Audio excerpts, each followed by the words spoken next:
बलि बोले न 3 चाहिए, न 30 चाहिए, न 300, न 3000। तो क्या चाहिए? बोले एक ही बार दे दो ना प्रभु। जब भी महल से बाहर निकलूं तो सर्वप्रथम आपका दर्शन द्वार पे करूं, और जब भी महल में अंदर प्रवेश करूं तो आपका दर्शन करके ही प्रवेश करूं। भगवान बोले उसका मतलब तो ये हुआ कि हम तुम्हारे चपरासी हो जाए।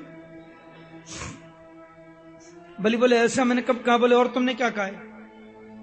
आप कब आएंगे अंदर और कब आएंगे बाहर हमको क्या मालूम, और दोनों ही टाइम आप पहले हमको देखोगे। ये तो तभी हो सकता है जब डंडा लेके हम द्वार पर खड़े रहें, खबरदार घड़ी कमान, क्या बोलते हैं? ठीक है, दिया और कह दिया प्रभु ने प्रमाण पत्र, नित्यम दृष्टा सीमाम तत्र गदापाणिम अवस्थितम। अपने महल के द्वार पर हाथ में गदा लेकर के मुझे खड़ा हुआ तुम हमेशा देखोगे, मेरा आशीर्वाद। भाव के बस में है भगवान, भाव के बस में है भगवान, भाव बिना सब साधन झूठो, बिरथा सकल विधान। भाव के बस में है भगवान, भाव नहीं तो निधिवन मधुवन, भाव नहीं तो निधिवन मधुवन, लागत सब वीरान।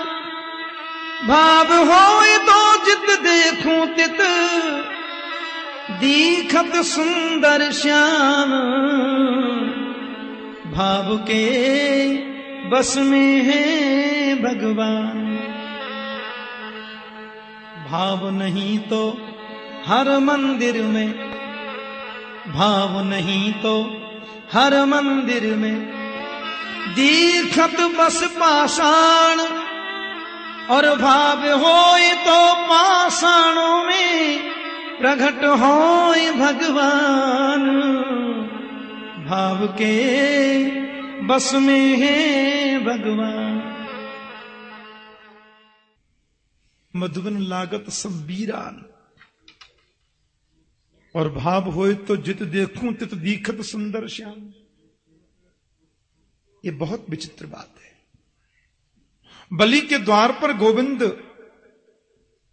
दरबान बन के रहे। अब तो वही बलि इंद्र हैं और प्रभु उपेंद्र के रूप में हैं। अगले मनवंतर में ऐसा करने को बोले थे, अभी वही मनवंतर चल रहा है जिसमें बलि इंद्र हैं और गोविंद उपेंद्र हैं। अच्छा, पहले प्यार से बोलो जय श्री कृष्ण। जय श्री कृष्ण।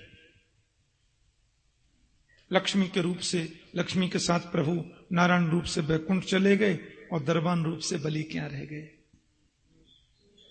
एक और बात, सत्यव्रत राजा की कामना की पूर्ति के लिए भगवान मत्स्य बनकर के पधारे और उन्होंने वेदों की सुरक्षा तो की ही थी, प्रलयंकारी संपूर्ण दृश्य राजा को दिखाया और प्रलयंकारी दृश्य दिखा करके उनकी शंकाओं का समाधान किया, उनको बहुत सुंदर उपदेश कर दिया। ध्यान से सुनने की बात है। एक और बात आपसे निवेदन करें, परमात्मा के 24वें अवतार जो हैं परीक्षित, ये सभी अद्भुत हैं, पर मनुष्य के जीवन से ज्यादा कनेक्शन रखने वाला जो चरित्र है वो तो दो है, रामावतार और श्री कृष्णावतार। एक दिन मैंने कहा था कि दोनों में अंतर तो नहीं है। वैसे इस प्रसंग पर भी बहुत चर्चाएं होती हैं विद्वानों में। कृष्ण 16 कला, राम जी 12 कला।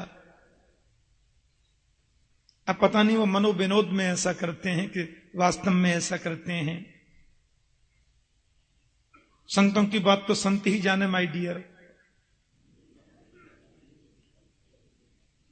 उनकी महिमा कौन समझ सकता है। लेकिन ये बात नितांत सत्य है कि राम और कृष्ण में अंतर नहीं है।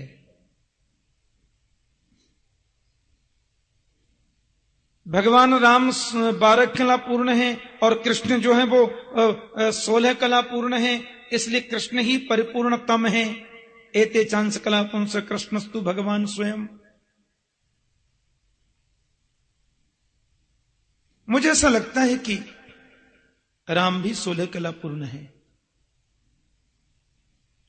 मर्यादा पुरुषोत्तम होने के नाते प्रभु राम ने अपनी 4 कलाओं को ज्यादा प्रकट नहीं किया।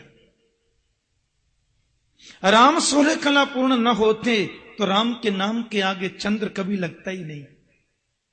रामचंद्र, इससे वो 16 कला पूर्ण ही है, अंतर तो है ही नहीं।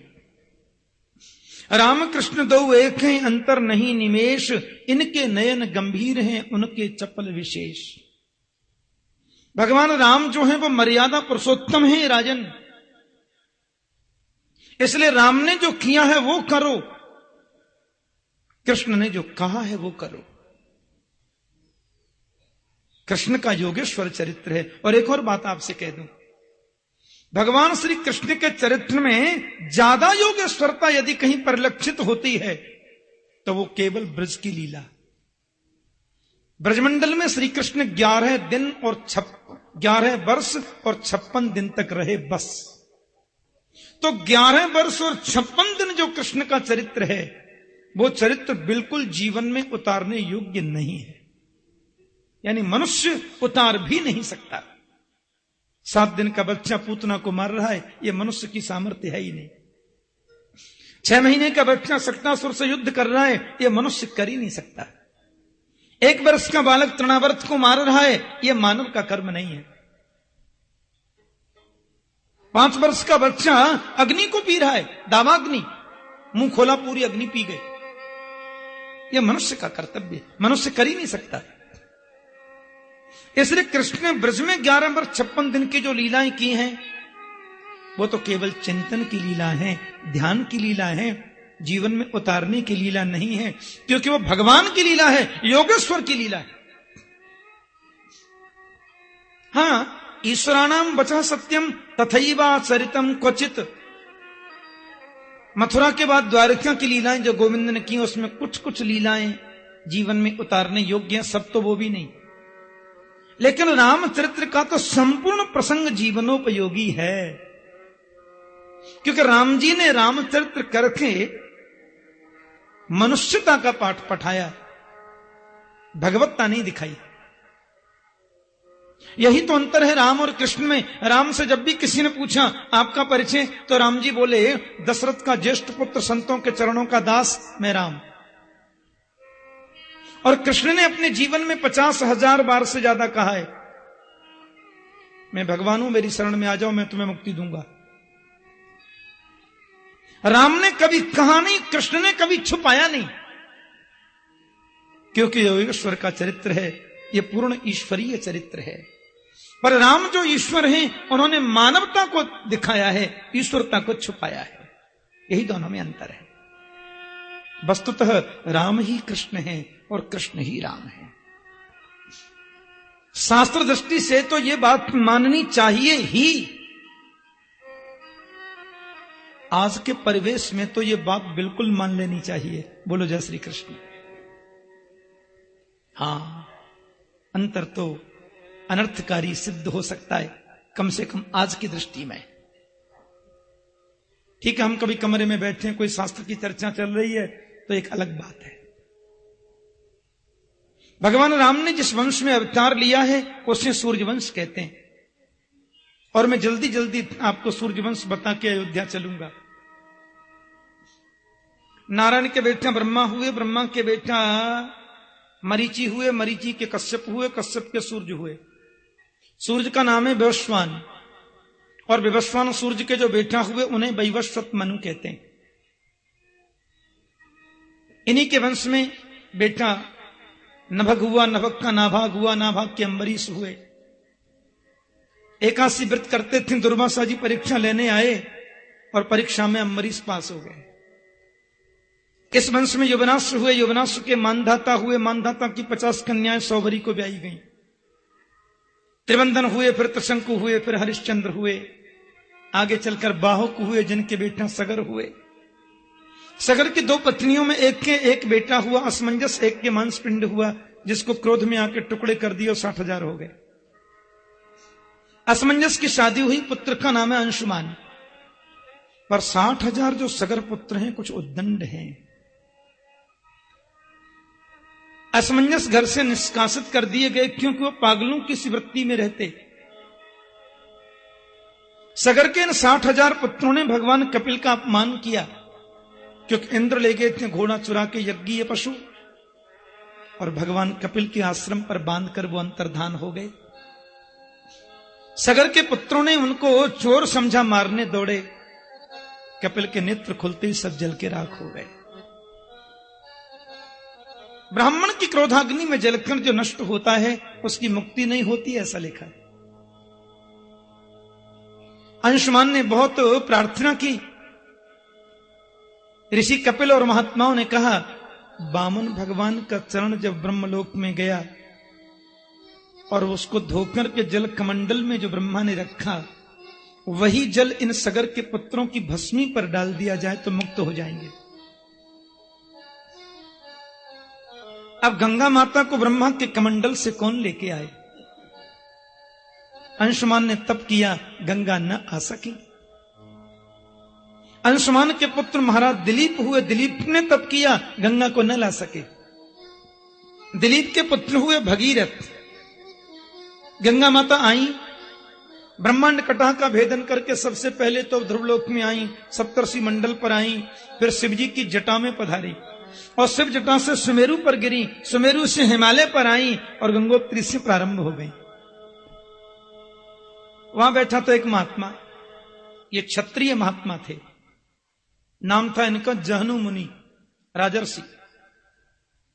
माता गंगा जी की धवल धारा तीव्र गति से आ रही थी, कलकल कलकल करती हुई। महात्मा जी की झोपड़ी उधर थी, कुटिया सो वो उड़ा दी, कुटिया बह गई। जहनु बोले, अच्छा। सो बाबा ने ओक लगाई और गंगा को पी गए। भगीरथ ने पीछे देखा तो गंगा जी है ही नहीं। माता कहां गई? जहनु बोले, प्यास लगी थी सो हम पी गए। प्रार्थना करी। अब जहनु ने सोचा गंगा को मुख से निकालूं तो उच्छिष्ट हो जाएंगी, अब झूठी गंगा से फिर अभिषेक कैसे होगा? इसलिए ऋषि जहनु ने अपने कान में से गंगा निकाल दी। कोई कहते हैं जंघा फाड़ के निकाल दी, और गंगा माता आ रही है। अब देखो, ध्यान से सुनने की बात यह है कि गोविंद के चरणों से निकलने की वजह से गंगा माता का एक नाम है विष्णुपदी। विष्णुपदी जहनु मुनि के द्वारा प्रकट करने से नाम जाह्नवी भी है। शिव जटाओं में होकर पधारी तो नाम जटा शंकरी भी है। बड़ा पवित्र नाम है। गंगे गंगे तियो ब्रूयात् योजनानां सदैरपि मुच्यते सर्व पापेभ्यो विष्णुलोकं स गच्छति। गंगा गंगा गंगा इस नाम को यदि 400 कोस की दूरी से, 1200 किलोमीटर की दूरी से कोई पुकारता है, पाप से मुक्त होकर वह विष्णुलोक को प्रस्थान कर जाता है। ऐसा गंगा जी का स्वरूप है। बोली गंगा माता की। अच्छा सुनो, भगीरथ जी लेके आए ना, इसलिए इनका नाम भागीरथी भी हो गया। अलकनंदा भी नाम है, सुरसरी भी उनका नाम है, अनेक नामों से उनको पुकारा जाता है। भगीरथ के बेटे श्रुत हुए, श्रुत के बेटे सुदास हुए, उन्हें कलमाशपाद भी कहते हैं। और इन्हीं सुदास महाराज के यहां पर आगे चलकर के खट्वांग हुए। खट्वांगात दीर्घबाहुश्च रघुस्तस्मात् पृथुश्रवा अजस्ततो महाराज तस्मात् दशरथो भवत्। खट्वांग के बेटे दीर्घबाहु हुए, दीर्घबाहु के पुत्र रघु हुए,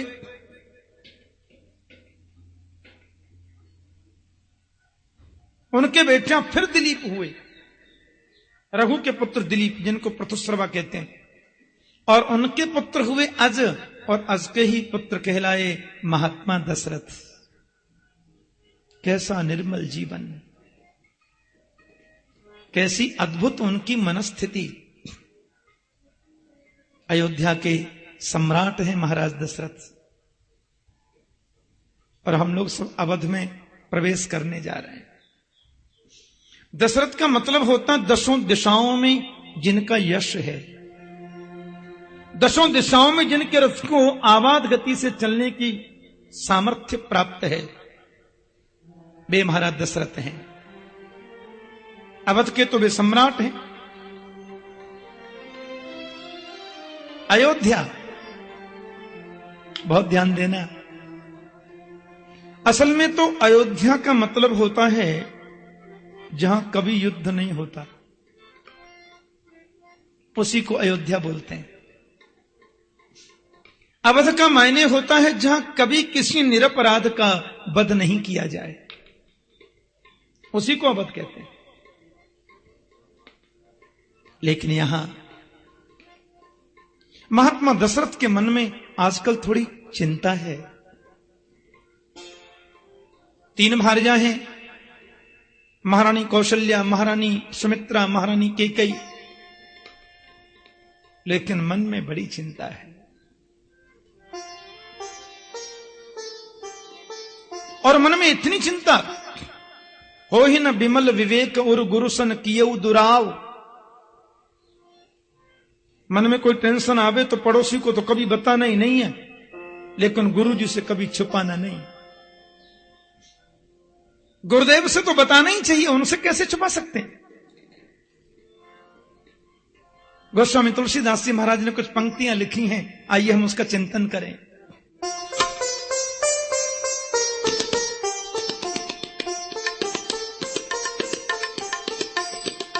एक बार भूपति मन माही, एक बार भूपति मन माही, भई गरानी हमरे सुत नाही, भई गरानी हमरे सुत नाही।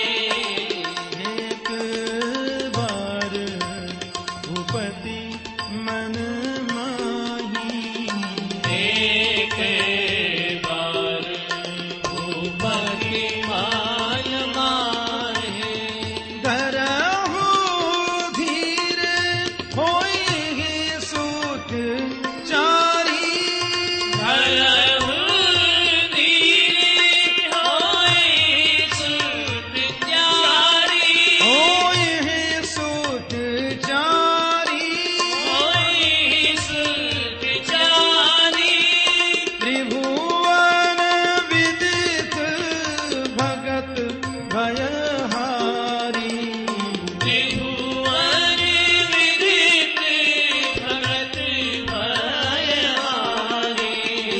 एक बार भूपति मन माही, एक बार भूपति मन माही। क्या मेरे बाद मेरे घर में कोई तर्पण करने वाला भी न होगा? गुरुदेव, क्या सूर्यवंश का मैं अंतिम राजा कहलाऊंगा? आप जैसे महापुरुष रूपी कल्प वृक्ष के नीचे रहने वाले के जीवन में दारिद्र्य नहीं होना चाहिए। वशिष्ठ जी महाराज मुस्कुराकर के बोले, 4 पुत्र होंगे, हो ये हैं सुतचारी। क्योंकि मुझे मालूम था कि आपके घर परात्पर ब्रह्म अवतरित होने वाले हैं, तभी तो मैंने पुरोहित कर्म स्वीकार किया था रघुवंश का, अन्यथा यह कोई उत्तम कर्म तो नहीं है। और महाराज, आपके घर 4 पुत्र हों, फिर भी हमें सत्कर्म तो करना चाहिए। बड़ी निष्ठा से पुत्र कामेष्टि प्रारंभ हुई और अंतिम आहुति जब डाली गई तो साक्षात अग्निदेव देवताओं के दूत के रूप में प्रकट हो गए। इसमें चरु है। महाराज दशरथ अपनी तीनों भार्याओं को इसे प्रदान करें तो उन्हें सुंदर पुत्र की प्राप्ति होगी। वशिष्ठ देव ने उसमें आशीर्वचन कहा। अपने चरु का एक भाग उन्होंने श्री कौशल्या जी को प्रदान किया, दूसरा भाग महारानी कैकेयी जी को दिया। कहते हैं तीसरा भाग सुमित्रा जी को प्रदान किया था।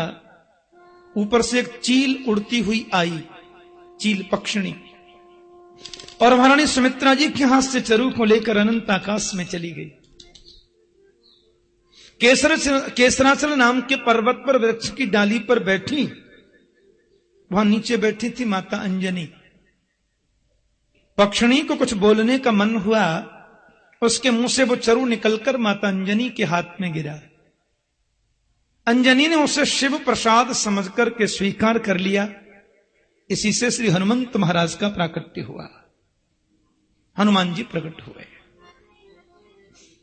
लेकिन लिखा है शंकर सुवन केसरी नंदन तेज प्रताप महाजग वंदन, और लास्ट में लिखा है पवन तनय संकट हरण। हनुमान जी शंकर सुवन हैं, फिर केसरी के पुत्र हैं, और कहते हैं पवन तनय, तनय माने बेटा। तीन तीन पिताजी, शंकर जी, केसरी जी और पवन जी। कहते शिव तनय तो इसलिए है वो कि शंकर ही हनुमंत के रूप में अवतार लिए हैं। अवतार होने के नाते वो शिव तनय हो सकते हैं। और पवन तनय क्यों? बोले पवन ने ही तो हनुमान को पाला है, और पालने वाला पिता तो जन्म देने वाले पिता से भी प्रथम वंदनीय होता है। नंद बाबा का स्थान किसी भी मायने में वसुदेव से 21 है, 19 नहीं है, तो पवन तनय है। और केसरी की पत्नी तो अंजना है ही, उसमें से किसी को आपत्ति होनी क्यों? माता सुमित्रा ने कहा मुझे तो पुत्र असंभव, क्यों चरु तो पक्षी ले गया। माता कौशल्या बोली अभी हमने चरु भक्षण नहीं किया, उसका आधा भाग तुम ले लो, चलो। कौशल्या जी ने अपना चरु प्रदान किया, मां सुमित्रा पा गई। कैकेयी बोली मैंने भी अभी पाया नहीं, चलो आधा हमारे से भी ले लो, उसे भी पा गई। तो 2 बार पाया ना, इसलिए उनको 2 पुत्र हुए। तो सुमित्रा मां ने एक बड़ी अच्छी बात कही, आप दोनों ने अपना स्वरूप प्रदान करके मुझ पर कृपा की है, मैं आपको वचन देती हूं यदि मुझे 2 पुत्र हो गए तो मैं अपने दोनों पुत्रों को आपके दोनों पुत्रों की सेवा में समर्पित कर दूंगी, यह मेरा वचन है पक्का। इसलिए सुमित्रा का बड़ा बेटा राम की सेवा में और छोटा बेटा भरत की सेवा में हमेशा रहा। धीरे धीरे समय निकल रहा है। अयोध्या चारों तरफ से सुंदर है। जहां कभी किसी निरपराध को मारा नहीं जाता उसको अवध कहते हैं। जहां कुत्ते की बात भी बड़े गौर से सुनी जाती है उसको अवध कहते हैं। अयोध्या जैसी पवित्र भूमि पूर्व के राजनीतिक लोगों की मूर्खतापूर्ण भूलों की वजह से भगवान राम की पवित्र जन्मस्थली विवादास्पद होती चली गई। कितना बड़ा दुर्भाग्य से हिंदू राष्ट्र का। अयोध्या जहां परमात्मा राघवेंद्र पधारे, प्रत्येक हिंदू के प्राण प्रभु राघवेंद्र का जहां प्राकट्य हुआ,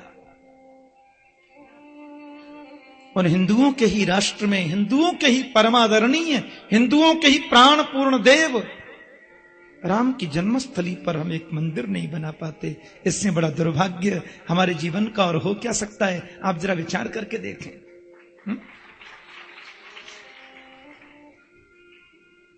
पूर्व के राजनीतिक लोगों की मूर्खतापूर्ण ऐतिहासिक भूलों ने इस राष्ट्र की जो दुर्गति की है, उस दुर्गति से इसको बचाने का संकल्प तो हमें लेना ही होगा।